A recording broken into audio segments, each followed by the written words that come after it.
Welcome back to yet another episode of Cancel Me Baby. It is Ep 101, and you are about to get a lesson in bitches being crazy. Bitches be crazy 101. And I'm going to switch things up today. Instead of me, rambling on, like a rambling woman, I am going to start with an interview clip from this boss ass bitch. Okay? This is a clip of me interviewing a couple of years ago, community star Yvette Nicole Brown. You've probably seen her. I actually just saw her in a commercial recently. She's an actress and she is such a sweetheart. But I show you this clip today because it is this very sensual candlelit night. It's raining out and we're here. And I'm showing you this clip because it just has some hot girl energy that I just want you to embody, do a spiritual seance on, and really let this soak into your bones. And you're going to see why. And in the end, it's all going to tie into this shit. But roll the tape, roll the clip. What makes you feel the absolute sexiest? Absolute sexiest? Yep. When are you feeling your I'm not really a sexy chick. I'm standing right next to you. I don't see myself as that. I don't know. Am I sexiest? When I'm in a nice outfit, I guess. But I'm not one of those chicks that's like, ooh, I'm hot. I've never been that girl. I'm smart and I'm kind. Those are my things. Those are the things that I am. Sexy's vapor. It comes and goes.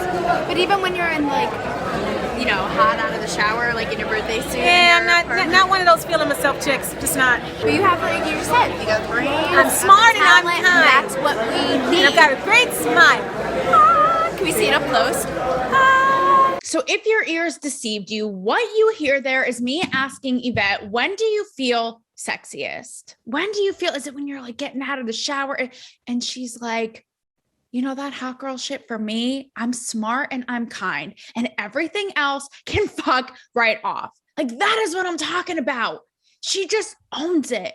She just owns it. And listen, if you think the question was basic, you can take it up with, 2017 me, who doesn't give a shit what you think. Okay. Anyhow, I show you this today because we are going to be talking about these women, these celebrity women out here just doing all this speaking of hot girl energy, these hot girl women.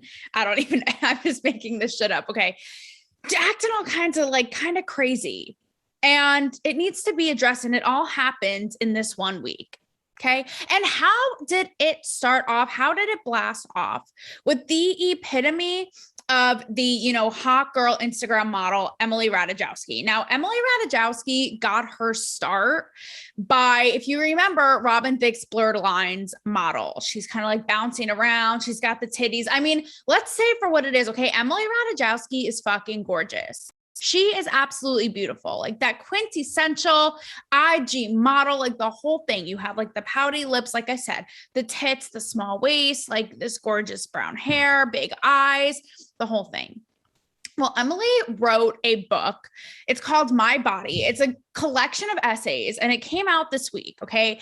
And she really grapples with the idea of using her body, capitalizing on it to make that money, honey. And doing it on her terms and being empowered versus being exploited. And she kind of looks at it in hindsight. And look, I'm not knocking her experience, but there's some shit here that we just have to digest. Okay. So one thing she talks about too is the idea that now that I've used my body to propel my career, I'm not going to be taken seriously as a thinker, as a writer, and all of this. And also, lo and behold, it was bound to happen. Okay. Just like your seasonal depression. When 4 o'clock rolls around, I will be full on in fetal position. You can find me in that pillow, in that actual cushion right there. Okay. In that 1 centimeter sliver, that is where I will be rocking back and forth, but it's bound to happen. What happens? She blames the patriarchy. She says, it could be empowering doing this, but at the end of the day, it's all because of men and blah, blah, blah. So I'm going to get into some specifics for you. Okay. So here is a quote. And we talk about this a lot, the IG, like Instagram model hustle. She says, to have my Instagram hustle, selling bikinis and whatever else, while also being respected, to have my ideas and politics as well, everything besides my body. Like, this is something she's grappling with. And then she talks about the idea of like getting all this like money and free vacations by posting some sexy, tit pic. And she says, by capitalizing on my sexuality, I have money. The whole damn system is corrupt, and anyone who participates is just as guilty as I am. But I have to make a living somehow. Now, this is what's really fascinating, because right away, and you guys are a bunch of raving savages, because I took an Instagram poll on this being like, okay, are you rolling your eyes? Or are you applauding it? And so far, 100% of you are not having this shit and you are rolling your eyes. I mean, I could refresh it and check again, but you all are a bunch of ravaging savages, like I said. But what's interesting here is that you would think right away it's hypocritical, right? Because you're like, okay, you have benefited and participated fully knowing, being in this system, like perpetuating this cycle, making tons of money, all of this stuff. Like, you can't turn around and like bite the hand that feeds you. But she does say, I will say, like, kind of, she doesn't full out say it's hypocritical, but she does say, like, participating in it, while it's frustrating, like using my body to make money, I'm also guilty of being a part of this system. As predictable, okay, a sleeping beauty resurrecting from the dead. She blames, like I said, the patriarchy. Now, the mainstream media is getting off to this because they will literally trapeze act into every chance they get to blame the patriarchy for something. So you have all these like In Style and Bustle, like all these sites praising her, being like, oh my God, it's so vulnerable. Like, good for you. Like, doing this on your terms, blah, blah, blah, blah, blah, blah, blah. Here's a quote from Bustle. They say that she ruminates on the corrosive power of the male gaze. Ugh, Stephen King could never. My horror interpretation of that line. But like, come on. This is what I mean. It's like, we're going to revisit this shit. Okay. We're going to revisit it. Just wait. So here's the thing. And I can't even believe I'm saying this. And I actually you will may or may not see, depending on how things pan out in the next couple of days, but I actually have quite a mighty bone to pick with these people. The Atlantic. The woke Atlantic. And I can't even bring myself to admit that I agree with them here, but I do, because they have a piece talking about why like her whole thing is problematic. And they actually have the balls to admit that it's hypocritical, right? Because they say, you're out here again, being part of this system, but also wanting to be, taken seriously for all these other things. And then like complaining about the system, but also partaking, and not like all the stuff, right? So they say to her, it's a lot to ask. It's a lot to ask to be capitalizing off of your body, but then also to complain about the system and not step away from it. And then also want to be respected for other and taken seriously, if you will, for other things, which I have thoughts on that too.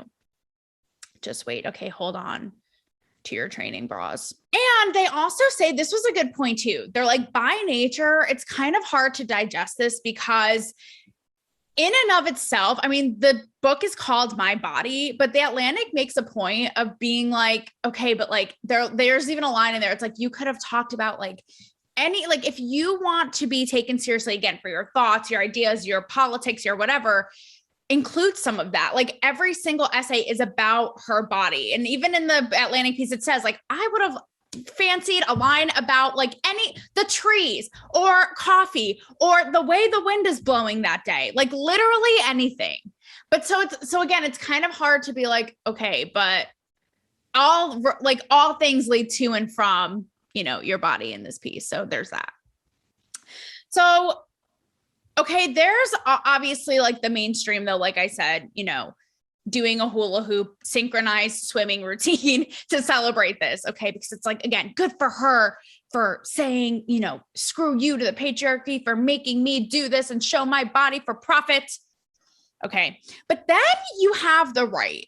And God, this is where it's like, come on, guys. So there's a site, a show. It's called Politics. It's by Turning Point USA. And I like a lot of their content, but this is how they talk about what's going on here. It's like, it just feels again, very Betty Crocker. They're like, you know, I could see where, cause they're basically calling her hypocritical, and I could see where they have a point, but they also have that very dated mindset, which is like, we'll just cover up then. You know what I mean? It's like, well then, like, if you're feeling so exploited, like, don't show your body kind of thing. And that's where it's like, oh, come on guys, like, give me a break, throw me a bone.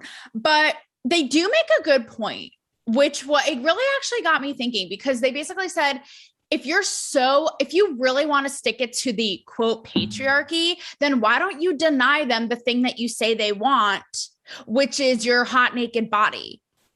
And which goes into what I just said, which is like the whole cover up thing, which again is like, it's cute for like Diane Keaton in a turtleneck in a Nancy Meyers movie, but it's like, come on guys, So that actually was a really good point. It's like, you're feeding it.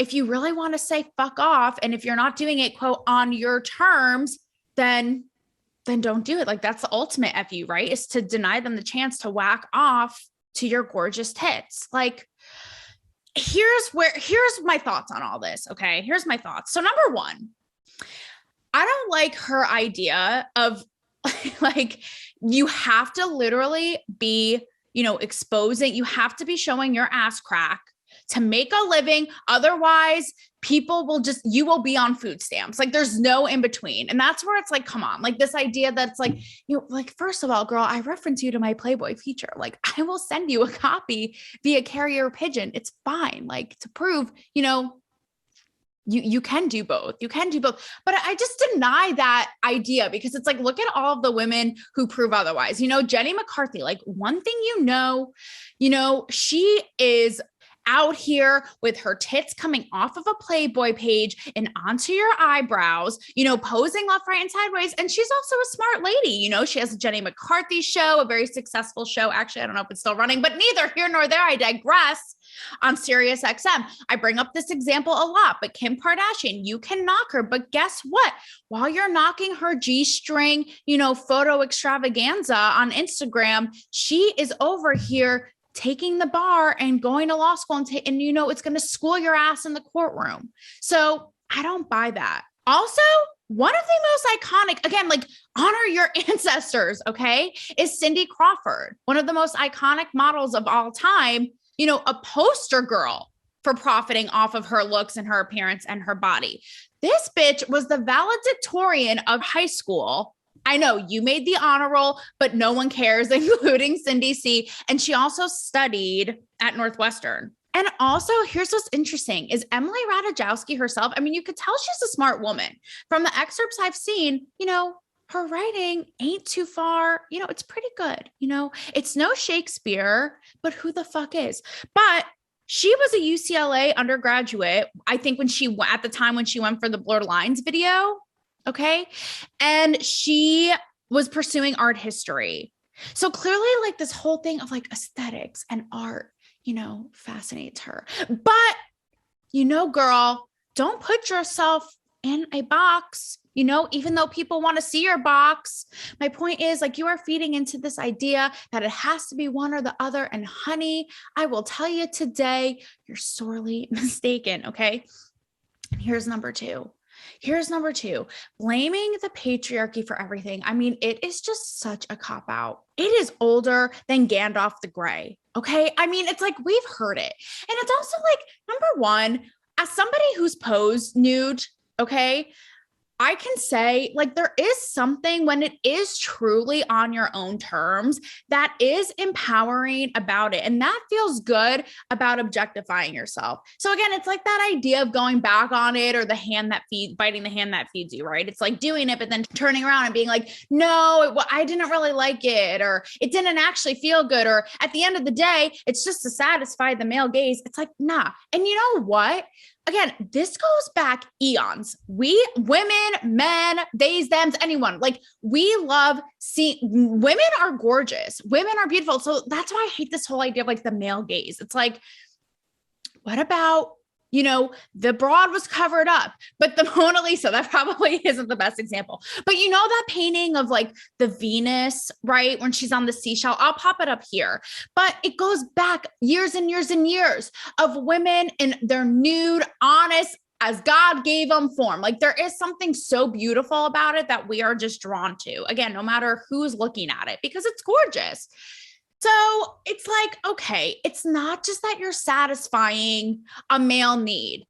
Number one. And number two, even if you were, that can make you feel good and sexy too. Why do you wear Spanx? Why do you get a push-up bra? Why do you get lip fillers? Yeah, there's this whole idea now that it's like, well, it's for themselves. Okay, it can be for yourself, but it can also be so someone finds you fucking sexy. What is wrong with that? Nothing. Okay, we need to be owning that. There's this show on HBO called Hacks. I don't know if you guys have seen it, but I actually started watching it last night. And one of the characters in it is a TV writer in LA. And it's funny because she's really woke, but they kind of make fun of it. So she's caught taking a nude selfie, right? And she says, and she has this like woke line in it. And it's like, you know, selfies are popular now because it's women, again, like doing things on their terms and owning their nakedness and sexuality and their power, right? So this is where it's interesting. And this is where I feel like woke people want it both ways, because it's like, well, which is it? Are you going to blame the patriarchy for everything? Or are you actually going to do it on your own terms? Like, what's the sitch? I'm confused. So here's a line about this and about, because she talks a lot in the book about power and how she initially thought showing her body so much for money would be empowering for her and would be her, you know, kind of owning and taking back her power, being like, well, if I'm going to make money showing my ass, I might as well do it my own way. Right. But then she kind of grapples and it's like, again, at the end of the day, like, is it, you know, because it's an organization run by a man or a photo shoot by a man or a structural thing run by a man, blah, blah. So here's a quote. She says, in my early 20s, it never occurred to me that the women who gained their power from beauty were indebted to the men whose desire granted them that power in the first place, right? And that goes again into the idea that you showing your body is only solely for the purpose of pleasing a man. And that I just think is hogwash. I'm sorry. I'm going to call it out. It goes into what I said earlier. Like, sweetheart, check with the Da Vinci Code, okay? And the times of Da Vinci and all these famous painters, artists, however you want to call it, Picasso, like, and there's nothing wrong with admiring the female beauty in all its form, but it's just bullshit because it's so limiting. It's like, again, can we have or take power in anything? Like, what about the people who do, like myself, or like the woke girl on Hacks, who was like, yeah, you know what? Showing it in the capacity and how I want is empowering for me and does feel good for me and does make me feel strong and powerful and sexy. Like, why are you going to strip that away from us by being like, oh, because it's all for a man. It was their idea first and it's to make them happy. It's like, how limiting, you know, going off of this. I don't know if you guys saw this, but Hollywood loves to do this shit where they live literally like they're in the little house on the prairie and they act like we're in these old fucking times. Right. And it's so odd because it's like, aren't you guys like, why can't you, I've said this a lot, but like, why can't you celebrate how far we've come? An example of this is Reese Witherspoon did a interview this week. And she talked about how, like, she could have been alluding to abortion and stuff like that, which I get, but she alluded to the fact that like women are still fighting for civil rights and blah, blah, blah. And I heard this shit day in and day out in Hollywood. And it's like, can we, like, what? It just doesn't serve women to act like, you know, men control everything we do. Like, it just doesn't serve us. How about we celebrate the fact that we can fucking show our own body on our own terms, that it can make us feel good, that we can objectify ourselves if we want to, and how far we've come. I mean, isn't that so much more powerful? Like, I get it. It's the easy target to be like, man, the patriarchy made me do it. And how everyone's like, woohoo. But isn't it more powerful to see a woman just fucking doing it with no apologies, no excuses, no one to blame? You know, a good example of this actually is Jessie James Decker. She is so fucking gorgeous and she is sexual, but in a capacity that she's comfortable with, but she talks about it all the time. She's like, I want women, like, whether it be listening to my music or, you know, she'll put like videos on her Instagram of like humping her hot ass husband, which like I would be too 24/7. But I'm just saying that's a perfect example of like, she just like owns it and she looks so hot and so stunning. And it's that like confidence that comes through. Now, she's not showing us her labia. Okay. Like I said, it's like very classy and tasteful, but it is sexy. And that makes me watching it as a viewer, like want to channel that and want to be that and want to do that. So again, I just think it speaks volumes, and it's 10 times more powerful when you bitches ain't blaming everybody. Okay. And here's my third point. Okay. About the Emily Ratajkowski thing before we move to Bella Hadid. This is something that like bugs the shit out of me. It's like, bitch, if you want to write, then just write. Like no one has, this is again, the idea of like, okay, I either have to be an Instagram model or I'm going to live in a homeless encampment, like on Gavin Newsom's head. I'm sorry. Like there's an in between. And you know what? This might be a hard thing to hear, but sometimes you have to just buck up. Because the truth is, it's going to be harder. That's the hard truth. It's going to be harder pursuing a career as an intellectual, as a writer, than showing your body on Instagram. And that's why Instagram models, and even sometimes on the show, get flack, right? Because sex sells. And oftentimes it feels like it's the easy way out. But you know what? People do things that they don't want to do or sacrifice a lot to get to their dreams all the time. I mean, listen, I'm doing that right now. And that's why I probably have to take this advice. But, you know, I am in a depression every single day because it's so much harder to go after this path that's against the grain and that's not traditional and not conventional. It's so hard. It takes so much grit and so much sacrifice and hard work than going to get a traditional 9-to-5. Now, I could go and get a traditional 9-to-5, but I'm choosing not to. So, you know, people in my family and in my life will be like, okay, bitch, then I don't want to hear you complaining. And that's why I say I kind of have to take my own advice, but it goes into what she's saying here too. It's like, and I get it. Like it's easy money, right? And it's a lot of money to pose in a bikini or to pose whatever it is. And now she has a kid. She's like, I have a family to support, yada, yada. But it's kind of like, again, you can't have it both ways. And like I said, people do things that they don't want to do to get to where they want to go all the time. So if you want to write, bitch, then write. And it's going to be harder, but sorry, Charlie, like it's the cold, hard truth. You know, truth hurts. And sometimes you have to do what you have to do. Okay, so now let's move on to Bella Hadid. Okay, so Bella Hadid this week, I think it actually was on the same day that this Emily Ratajkowski book came out. And it's actually like talking about my depression. I'm laughing, but like it's actually perfect because it goes into this with Bella Hadid. So Bella Hadid, another gorgeous, if you want to, she's not like a quintessential Instagram model. She's like a model.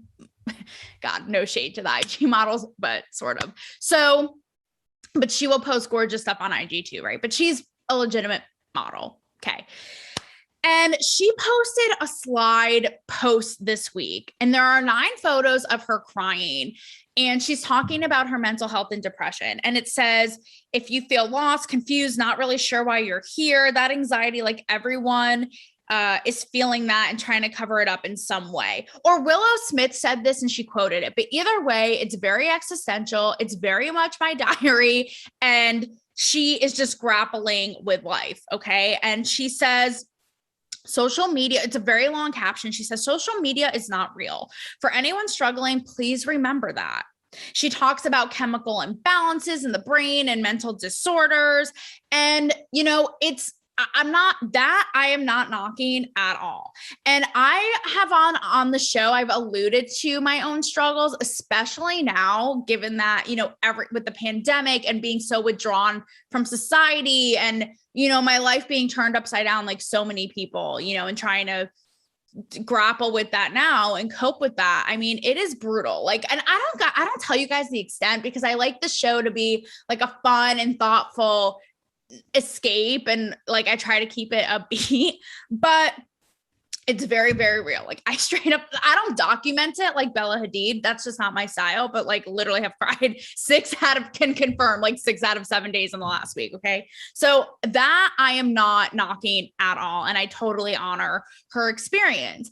Now, the hard thing though, it's kind of like the Emily Ratajkowski thing is like, okay, but it feels hypocritical because you have been participating in this, you know, perfect, flawless Instagram culture, you know, destroying other people's mental health. I'm not saying it's your responsibility, but then again, to turn around then and talk about how awful it is. It's like, well, then don't do it, you know, period. I know it. Listen, I keep the bod right. It's natural and I keep it tight. I could go on and post in a G-string. Sometimes I think about it. I'm like, I should do an experiment where I just like put the most fucking shameless G-string photo. You like J-Lo's booty is in good company and is doing a twerk off with me like Iggy Azalea and just to see what would happen. You know, I think about it all the time. I'm like, that would be a fun little experiment. But there's a part of me that's like, no, again, I'm choosing the harder path. You know what I mean? So it's like, and that's just me, like, you know me, I'm a gala principal, but don't participate then, you know, because her whole Instagram, it's more than just like the IG aesthetic of like the perfect face and pouty lips and gorgeous body and supermodel runway body, but it's also like her glamorous, rich lifestyle, like being, you know, traveling and all these like high-end, high-class things and runway show, like all this stuff, right? That can make people be like, well, I'm going to go fucking throw myself on a railroad track and never come out. Like the Hogwarts Express can come full blown at my ass. So that's why I could understand, like, I've been looking at the social media feedback and a lot of people are commenting being like, okay, really though, really? It's like, you have been part of this thing and feeding into this. It kind of reminds me of the Khloe Kardashian thing when she was like, oh man, like trying to obtain, you know, trying to keep at the standard, this beauty standard is so hard. And I'm like, okay, did you come to this realization before or after, you know, all the cosmetic surgeries, the waist trainers, the nutritionalists, the this, the that, the photo editing? It's like, come on, you know what I mean? It's, you know, then don't do it, period. It's like, it's not hard, you know? We're going to revisit this. Like, well, then why? Like, why are these people continuing to do the thing that is making them so miserable? Okay. We're a thesis. Like, we're going to get into this. Okay. And I'm not saying too, like a lot of people are like, hey, bug off, you know, just because she's rich and beautiful doesn't mean she can't have depression. And I totally honor that too. Like depression doesn't pick or choose, you know, who it's going to torment on any given day. So that I can completely honor. And I respect that. Now, here, like getting a little bit into like the image of it and how she's like so torn up and crying, being like, this isn't real. Right.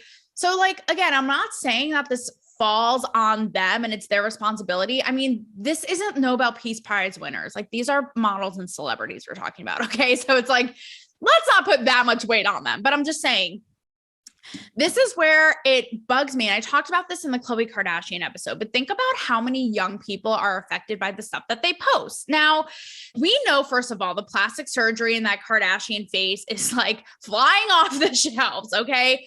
Get a load of this. According to the ASPS, over 250,000 teens, 13 to 19, got some sort of cosmetic surgery last year in 2020. Let that sink in. Over 250,000. Like the only cosmetic surgery I got was in that age was picking the rubber band color on my obnoxiously metal, you know, braces.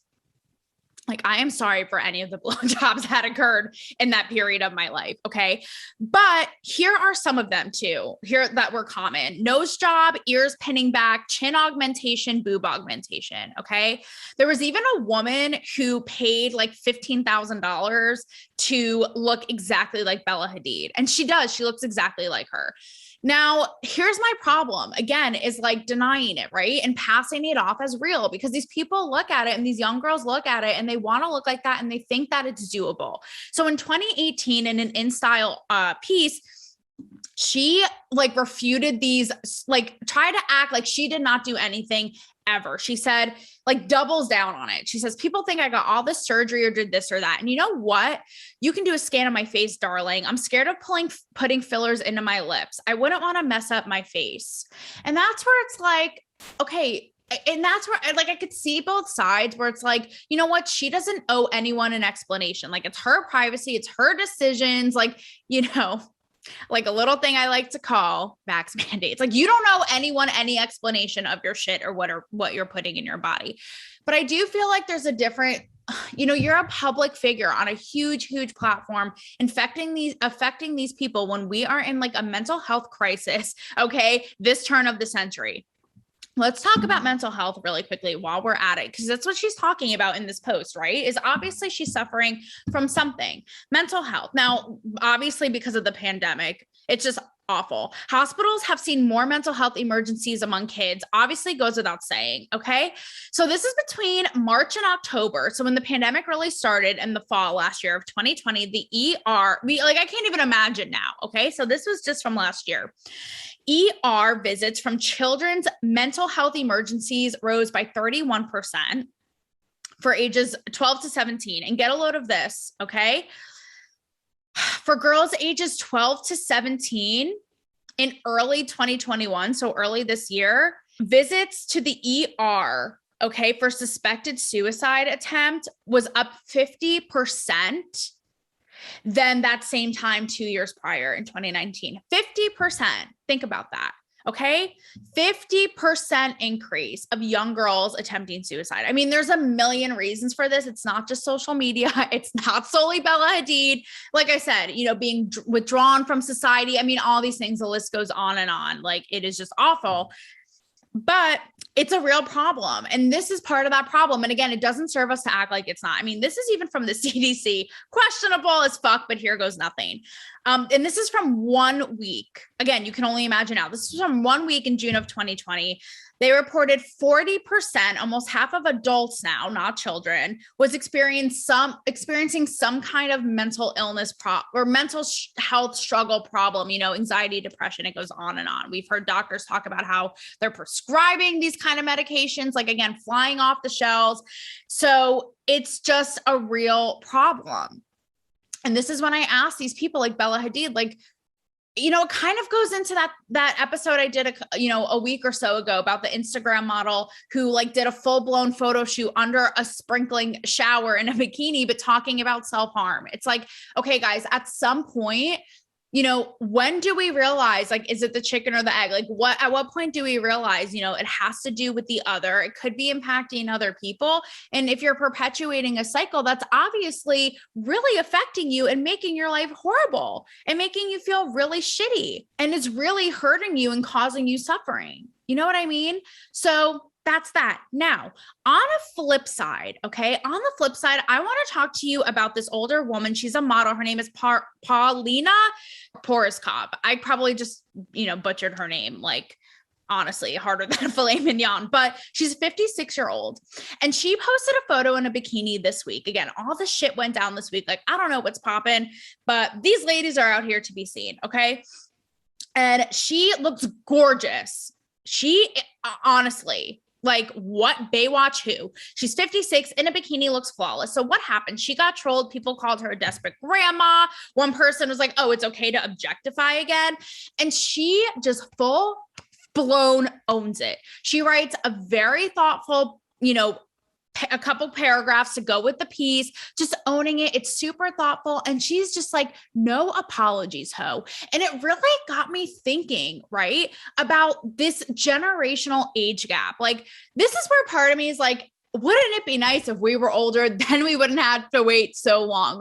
Thank you, Beach Boys, because you're obviously, people say, when you're older, you just give less fucks, you have more wisdom. But it got me thinking, what is with these young girls?